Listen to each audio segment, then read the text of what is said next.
guys, it's Shortcakey. How you doing? Hope you're doing good. Today we're doing 8 terrifying true stories. 2 or 3 I think of which we've already heard before, but still, they're terrifying and creepy. And I hope you are safely at home, preferably not alone and with the lights on, because you're definitely going to be scared after this. Sit down, buckle up, and prepare for 8 of the creepiest stories ever. Coming in at number 8, photographic memories. I grew up in New Mexico and was always very into the outdoors, hiking, camping, rock climbing, etc. One summer, when I was 19, I went on a 4-day, 3-night camping trip near my parents' house on my own. Might sound weird, but I had been to this area many times, and it was quite safe. Anyways, I brought my camera and took lots of pictures. When I came back and developed my film, there were 3 extra pictures that I didn't take of me sleeping, 1 each night. None of my stuff was missing or stolen, and nothing happened, but it still freaked the hell out of me. Number 7, bad premonition. My ex-wife had several weird experiences. I'll just relate this one. I'm at work one day when she calls me out of the blue. We were still married at the time. She usually did not call me during the day because she worked the night shift. She tells me to call my friend Danny and make sure he and his family were okay. When I asked why, she tells me that she had a dream but can't remember it, but that I should call Danny and make sure he's okay. So I call Danny and check in on him. I tell him about my wife's dream. He's mildly amused, but tells me that he and his family are fine, and to thank my wife for her concern. I call her back and let her know all is well. She's very dubious when she hears the news. I found out later that within half an hour of my phone call to Danny, he got another call from his uncle in Florida to tell him that Danny's son had hung himself. Number 6, the drive-by. We were camping once. Driving through some city, my dad was driving, my mom on the passenger seat, and I was kneeling behind them, leaning on the boot that separated the truck from the camper. It was evening, not full dark. We weren't really talking, and my mom was looking out her window when she screams, "Oh my God, Gene, do you see it?" My dad says, "Yeah, I do. I'm going to slow down and let them by." He slowed down, and the car on the right passed us. I couldn't see inside, but their window was down, and the arm hanging out the window looked to be that of someone, and possibly thin. I asked my mom what she saw, and she said it was nothing. My dad backed her up. Years later, I asked him about it again. My mom said it was a skeleton. It was no mask, because you could see through the jaws, and it had a tongue and eyes. It was death. My dad backed her up, but years later, after my mom was dead, recanted, saying it was a mask, because nothing could survive that. Number 5, who's there? A few years ago, I was home alone at night time. I was watching TV in the living room when I heard the doorbell ring. Whenever I hear the doorbell ring, especially when I'm home alone, I am cautious to answer it. I walk up to the peephole without turning on the porch light, so they don't know if anyone is actually home or not, and look through. It's really dark, but I can see a small figure, more like black blob. I didn't know its definite shape, and it had to be around 3 to 4 feet. doing like a dancing motion, dipping down and osculating its arms outward. Think of a person moving their arms like wings, gracefully. It was dark outside, but this figure was more opaque, so I could see this going on. After a few seconds, I stopped looking through the peephole because it was too freaky to look at. I regained some courage and looked back through, and whatever it was gone. To this day, I don't know what that was, and I still get freaked out thinking about it. Number 4, cursed house. When I was about 8 or 9, we lived in a house that my father built for us in the middle of nowhere, Indiana. My parents owned a small business that often brought clients to our remote little homestead, and over the years we met some rather odd people. One such person was a strange man that gave me the heebie-jeebies as soon as I saw him. He arrived at our home in a black car with tinted windows, wearing all black with a black hat and dark sunglasses. His demeanor was very strange, and he was very interested in our black Persian cat named Mercedes. Nevertheless, he left after his consultation with my parents. But later at dinner, everyone admitted that he set them on edge. That night, Mercedes came down very ill.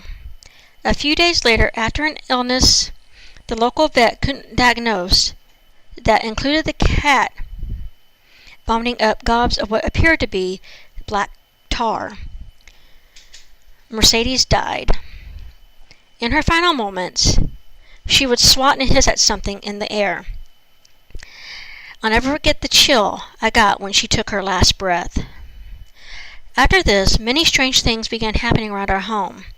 We'd find footprints in the snow and started to stop out of nowhere. Noises in the middle of the night. The wallpaper would be torn halfway off the walls. My mother, who has always been somewhat of a sensitive person, claimed to start seeing demonic creatures around the house and became rather withdrawn. I had asthma, but had been a long while without an attack. Soon after all this began happening, I started having episodes again. I was very sick one night, so I slept on the floor next to my mother's side of the bed in my parents' room. Under their bed and around there were a bunch of boxes, family photos, wrapping paper, etc., things that we'd been meaning to store elsewhere. In the middle of the night, I had a particularly bad asthma attack. I heard my mother wake up screaming, "Get away from her!" and trying to get to me. Every box from under the bed and around the room had been stacked between where I lay on the floor and my mother's side of the bed, preventing her from getting to me. She never told me what she saw that night, but strange things continued to happen for several months.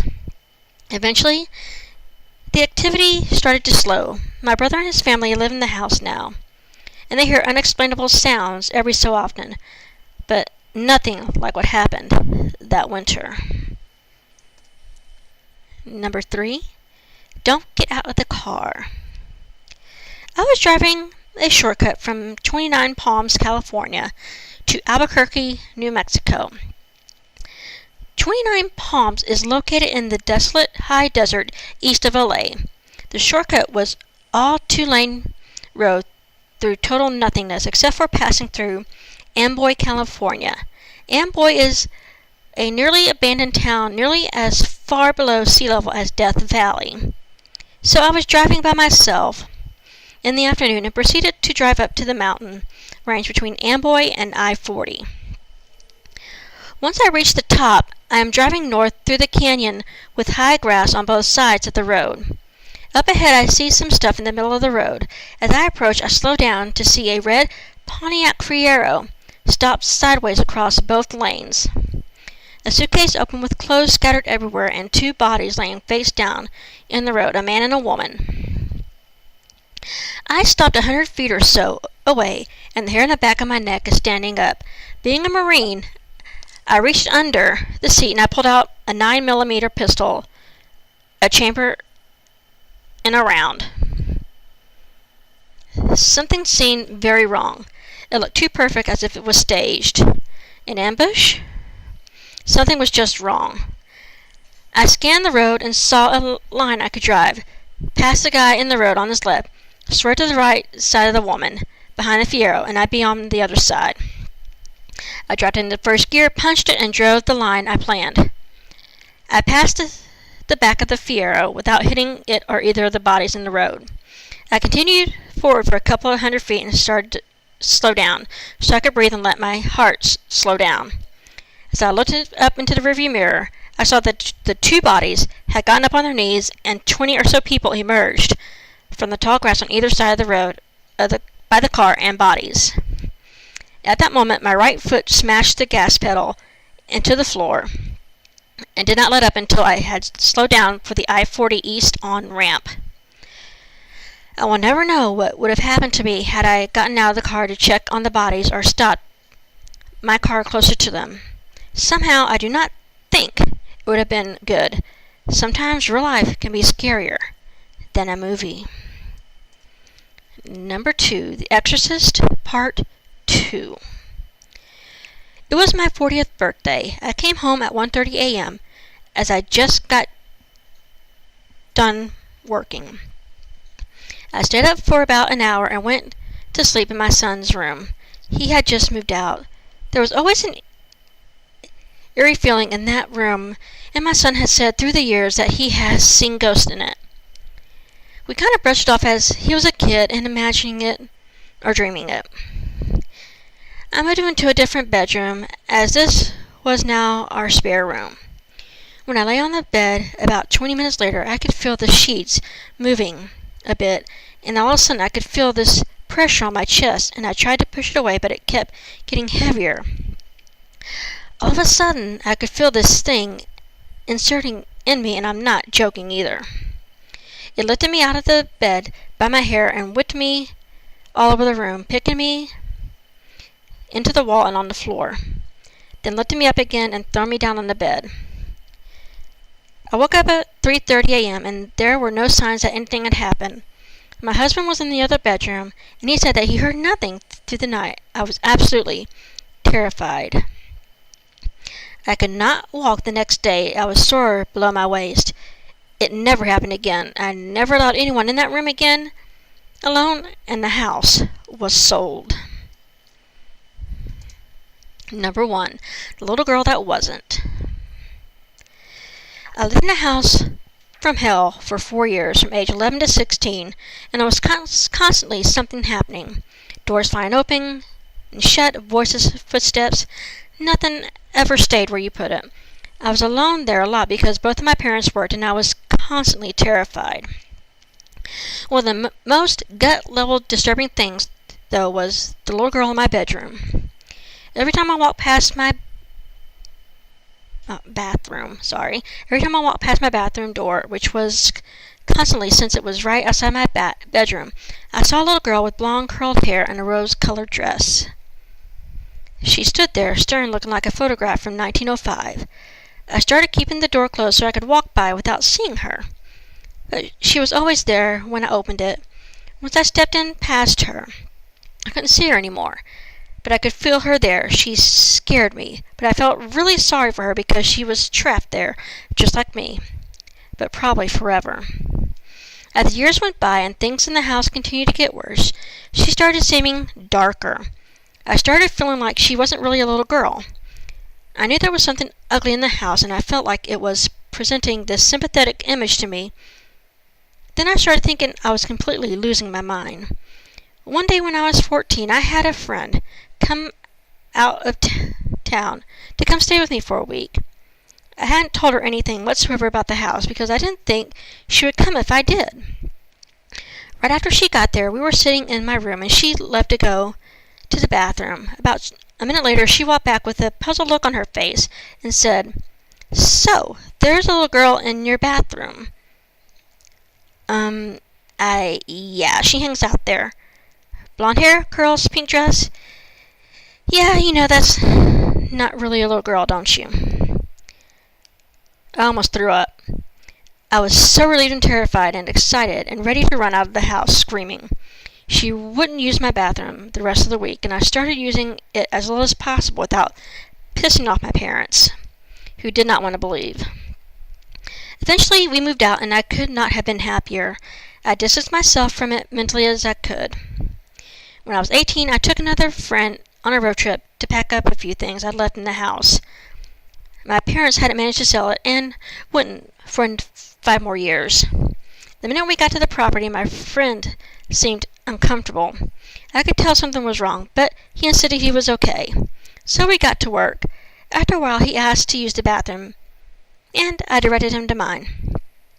Not 20 seconds after he left, he came running back in, gasping for breath, and then slammed the bedroom door behind him. He started babbling about a little girl, blonde-haired girl who isn't really a little girl. All of a sudden, he went dead still, looked me into the eye, and very solemnly said, "She's not happy with you. You left, and you weren't supposed to." We threw whatever we could, grabbing 2 trips in my car, and got the heck out of there, top speed. Well, I hope you guys enjoyed this. If y'all did, leave a like and comment. Y'all can follow me on Twitter, Instagram. Don't forget to subscribe, share. Love you guys. Smooches and hugs. Mwah!